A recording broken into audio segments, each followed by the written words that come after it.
Guys, তোমরা সবাই কেমন আছো? আলহামদুলিল্লাহ, আমি অনেক ভালো আছি। আপনাদের কাছে সাপোর্ট ও ভালোবাসা চাই। সো আমি আজকে তুলে ধরতেছি ঐতিহ্য 13 নং ইউনিয়ন শালটি গোপালপুর রাবার বাগানটি।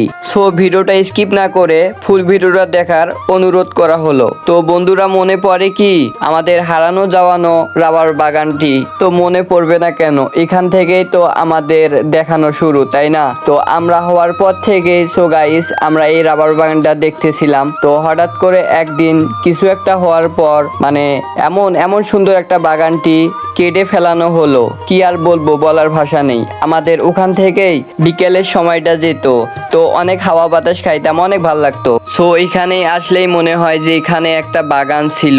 তো প্রাকৃতিক জিনিসগুলা ভোলার মতো নয়। তো বাগানটা অনেক অনেক সুন্দর ছিল, কি বলবো, বলার ভাষাই নেই। সো গাইস, রাবার বাগানটা কেটে ফেলানোর পর ফাঁকা মাঠে কি হওয়ার শুরু করছে, তো এটা পরে ভিডিওতে নিয়ে আসবো। সবাই সুস্থ থাকবেন, ভালো থাকবেন।